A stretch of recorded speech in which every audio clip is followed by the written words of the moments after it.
कक्षा 5 में पढ़ने वाली एक छात्रा जैसे क्लास के अंदर प्रवेश करती है, वो देखती है कि एक सर है और मैम है, दोनों आपस में आपत्तिजनक स्थिति में हैं।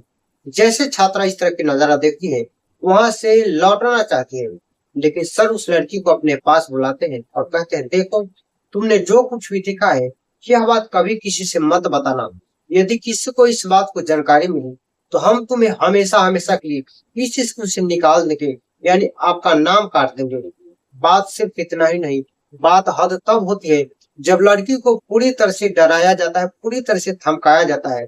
इस तरह डराया जाता है, इस तरह धमकाया जाता है कि लड़की अगले दिन से स्कूल आना ही बंद कर देती है। लड़की कई दिन तक जब स्कूल नहीं आती है, तब उसकी एक सहेली होती है, उसकी सहेली उससे पूछती है, आखिर बात क्या है, तुम कई दिन से स्कूल नहीं जा रही हो। तब वो लड़की लड़की ये सारी बातें अपनी सहेली को बताती है। तब उसकी सहेली उससे कहती है, मत घबराने की कोई बात नहीं, चलो हमारे साथ स्कूल। ये सारी बात हम लोग प्रिंसिपल सर को बताएंगे, आगे से ऐसा न हो। तब वो लड़की अपनी सहेली के साथ स्कूल जाती है और जिस दिन स्कूल जाती है उसी दिन बेरहमी तरीके से उस लड़की की हत्या हो जाती है, यानी मौत हो जाती है। जैसे मौत की वजह सामने आती है, हर इंसान सोचे और समझने पर मजबूर हो जाता है और हर इंसान के मन में कई सवाल खड़े हो जाते हैं। आज हम इस कहानी के माध्यम से विस्तार से जानने की कोशिश करेंगे, आखिर क्या हुआ, कैसे हुआ। इस घटना को, सच्चाई को जानने के लिए बने रहिए आप हमारी इस वीडियो के अंत तक। तो मैं हूँ लाल साहेब राय और आप देख रहे हैं ट्रू क्राइम स्टोरी। दोस्तों, आज का जो सच्ची घटना मैं सुनाने जा रहा हूँ, ये घटना है बिहार प्रदेश की राजधानी पटना का एक थाना लगता है गर्दनीबाग, और गर्दनीबाग थाना का एक एरिया लगता है अमला टोला के रहने वाली यह लड़की, जिसका नाम होता है जोया, जिसकी उम्र 12 से 13 साल के बीच में होती है। जोया की सहेली, जिसका नाम होता है जीनत। तभी जोया और जीनत दोनों सहेली आपस में बातचीत करती हुई 27 अगस्त 2025 को तकरीबन 9 बजे चितकोहरा कन्या विद्यालय में पढ़ने के लिए जाती है। तभी 10:10 पर बच्चे लोग क्लास में बातचीत कर रहे, पढ़ाई कर रहे, जिसकी वजह से बहुत सारे शोर हो रहे थे। लेकिन उसी समय एक बाहर से आवाज आ रहा है, जो इतनी तेज आवाज होती है कि ये लड़का जितना जोर से पढ़ाई कर रहे थे, बातचीत कर रहे थे, उससे कहीं ज्यादा उधर से आवाज आ रहा है। और उस आवाज में सिर्फ यही रट लगाया जा रहा है, बचाओ बचाओ बचाओ। जैसे इस तरह की आवाज बच्चों को सुनाई पड़ता है, सब लोग इधर उधर झांकने की कोशिश करते कि ये बचाओ बचाओ की आवाज किधर से आ रही है। तभी एक रसोईया, यानी उस स्कूल में खाना बनाने वाली, यानी कुकिंग की काम करने वाली एक महिला, जो बाथरूम की तरफ जा रही थी, और जैसे वो बाथरूम की तरफ जा रही थी, वो भी चीखती चिल्लाती वहां से भागते हैं, क्योंकि उस बाथरूम के अंदर में आग लगा हुआ था और से बाथरूम के अंदर से धुआं आ रहा है और उसके अंदर से लड़की चीख रही है, चिल्ला रही है। महिला भागती दौड़ती चीखती चिल्लाती हुई जाकर स्कूल के अंदर स्टाफ को बताती है। वहाँ एक एक करके स्टाफ और सारे बच्चे, धीरे धीरे वहाँ पे भीड़ इकट्ठा हो जाता है। किसी तरीके से उस गेट को तोड़ा जाता है, जो गेट अंदर से लॉक होता है। और गेट को तोड़ने के बाद में एक ऑटो रिक्शा के माध्यम से पटना का एक हॉस्पिटल लगता है, PMC, Patna medical college and hospital, जिसमें एडमिट के लिए उससे लेकर जाया जाता है। और जब वहां पर लेकर जाया जाता है, तब उस पेशेंट को वहां भर्ती कराने के लिए, यानी उस मरीज को भर्ती करवाने के लिए उसकी नाम नोट कराने की जरूरत पड़ती है। जो उनसे नाम पूछा जा रहा है, तो वहाँ सबसे हैरान करने वाली बात यह होती है कि जितने भी टीचर थे, जितने भी स्टाफ थे, किसी ने उसका नाम नहीं बताई।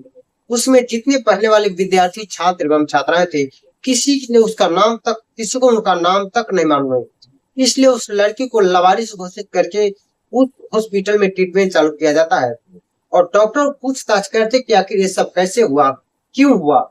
लेकिन इसकी सही जानकारी जब शिक्षक नहीं दे पाते, तब डॉक्टर को ऐसा लगता कि शायद कुछ घटना हुआ, इसलिए वो पुलिस को कॉल करते हैं। जैसे पुलिस को सूचना मिलती है, पुलिस अपने पूरी टीम के साथ घटना स्थल पर, यानी हॉस्पिटल में पहुंचती है और पहुंचकर उस लड़की के बारे में जांच पड़ताल करते हैं। लेकिन जब जांच पड़ताल करते हैं, तो उसका कोई सूचना नहीं मिलता है कि लड़की कौन है, कहाँ से आया।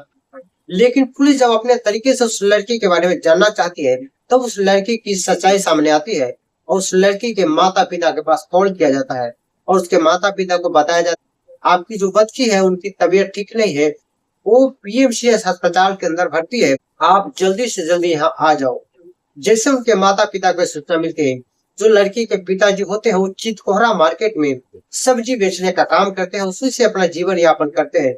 जैसे उनको ये सूचना मिलता है, भागे दौड़े वो लोग अपने बच्ची के पास यानी पीएमसीएच अस्पताल में पहुंचते हैं और पहुंचकर अपने बच्ची के पास जब जाकर देखते हैं तो देखकर उनका होश खराब हो जाता है, क्योंकि बच्ची की आखिरी सांसें चल रही थी। बच्ची पूरी तरह से जल चुकी थी, पूरी तरह से उनकी जो जिंदगी थी वो जिंदगी और मौत के बीच झेल रही थी। बच्ची रो रही थी, करा रही थी, लेकिन बच्ची से पूछा जाता है कि बेटा ये आखिर कैसे हुआ। रोती बिलखती हुई बच्ची बोल भी नहीं पा रही। लड़की धीमी आवाज में एक बार नहीं बल्कि कई बार अपने माँ से बताती है कि मुझे किसी ने जलाया है। लड़की ये बात एक बार नहीं, दो बार नहीं बल्कि कई बार इस बात को दोहराती है कि मुझे किसी ने जलाया है। जैसे इस तरह की बात जलाने के बाद आती है, ये बात माँ और पिता जब सुनते हैं तो माँ पिताजी इस बात को लेकर हंगामा करते हैं।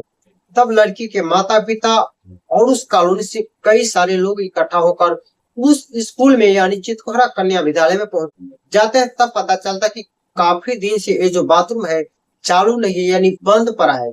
आखिर इस बाथरूम के अंदर लड़की कैसे जा सकती है, ये अपने आप में एक बहुत बड़ा सवाल होता है। और लड़की के पापा और लड़की के माँ का कहना है कि हमारी बेटी के साथ छल हुआ है, हमारी बेटी के साथ शिक्षक और शिक्षिका ने अपने आप को बचने के लिए हमारी बेटी को मार दिया गया है।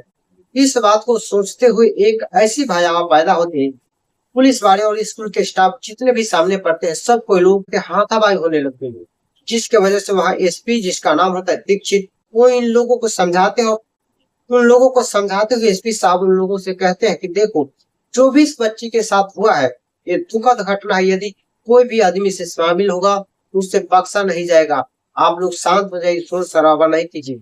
इतना समझाते हुए डेट वधु उसके माता पिता को हवाले कर दिया जाता है और उनके माता पिता अपने रीति रिवाज के अनुसार उस बॉडी को लेकर जाते हैं, दफना देते हैं। ये मीडिया वाले जब उस लड़की के घर जाती है, लड़की के माता पिता से पूछा जाता है कि आखिर क्या हुआ, क्या हो सकता है, तुम्हारी बेटी के साथ ये कैसे हो सकता है, क्या आपका शक है। तब लड़की की माता पिता बताती है कि मेरा घर कोई दूर नहीं बल्कि स्कूल के बगल में ही है और स्कूल के बगल में होने के बावजूद भी इस घटना की जानकारी हमें नहीं दिया गया। और सबसे बड़ी दुख की बात यह है कि जब लड़की पढ़ने जाती है कि हर बच्चे की माता पिता का नाम स्कूल में दर्ज अवश्य होता है। ये सब जानने के बाद भी मेरे पास सूचना नहीं दिया गया और नहीं हमारी बच्ची का और नहीं हमारा सही नाम हॉस्पिटल में दर्ज कराएगा, लावारिस दर्ज कराया गया, इसलिए कि हमारी बेटी के साथ छल हुआ है, हमारी बेटी के हत्या किया गया है। तब दो एफआईआर दर्ज किया जाता है, एक लड़की के पिता की तरफ से किया जाता है और दूसरी एफआईआर दर्ज पुलिस के तरफ से किया जाता है, क्योंकि सरकारी स्कूल को क्षति पहुंचा, स्कूल को तोड़ फोड़ करना, क्षतिग्रस्त करना, पुलिस के ऊपर हाथापाई करना, इसके लिए 10 लोगों के ऊपर नामजद मुकदमा, तकरीबन 150 से अधिक लोगों को अज्ञात मुकदमा दर्ज किया जाता है। तो इस घटना को जांच किया जा रहा, अभी तक कोई जानकारी सामने निकल कर नहीं आई है। जैसे कोई जानकारी सामने निकल कर आएगी आपको जरूर बताया जाएगा।